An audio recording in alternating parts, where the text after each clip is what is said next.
Contre-attaque spirituelle. Lorsque vous êtes assailli par les forces négatives, par les sorciers, lorsque vous êtes victime du mauvais œil, il y a des techniques que vous pouvez employer pour vous libérer de toutes ces attaques du bas astral qui en veulent à votre évolution, qui en veulent à votre vie. D'entre ces techniques que vous pouvez employer pour vous défaire de l'infestation démoniaque ou de la possession démoniaque, vous avez la purification de votre aura, de votre lumière intérieure. En effet, l'aura est en fait l'élément qui sert à définir et à vous montrer à quelle fréquence vous vibrez.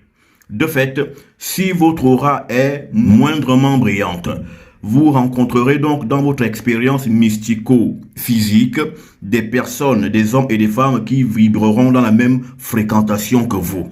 L'aura est une fréquence, comme une fréquence de radio. Et lorsque vous êtes branché sur une fréquence, vous n'écouterez que les informations de cette fréquence-là. Et donc, lorsque vous vibrez dans une certaine dimension mystique, vous ne rencontrerez là que des gens qui ont la même vibration. C'est pourquoi lorsque vous vibrez bas, vous êtes là à mesure de rencontrer toutes les forces mystico-démoniaques du bas astral qui en ont après vous.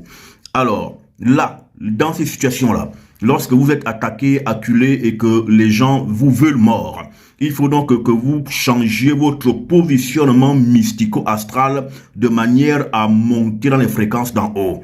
Ceci se passe par des bains spirituels, par des rites et des rituels spécifiques de réajustement de votre position sur le plan mystico-astral. Lorsque donc vous êtes repositionné sur le plan mystique, les forces qui vibrent bas et qui en avaient après vous ne pourront plus vous atteindre parce que vous avez changé de couloir vibratoire. Vous êtes monté dans les fréquences les plus étincelantes car il s'agit d'étincelance. Plus vous brillez, plus les 7 corps de votre aura sont renforcés et plus vous êtes dans les dimensions de l'astral supérieur, là où ne peuvent arriver les forces du bas astral. C'est ici l'image qu'avait pris Yesaya Ongola entre le pauvre Lazare et le mauvais riche qui demandait à l'ancien Mbanlam, Abraham, de lui donner un peu d'eau. Et l'ancien avait dit qu'il y a un écart entre eux et eux. Pourquoi? Parce qu'ils appartenaient à des dimensions et à des mondes vibratoires différents.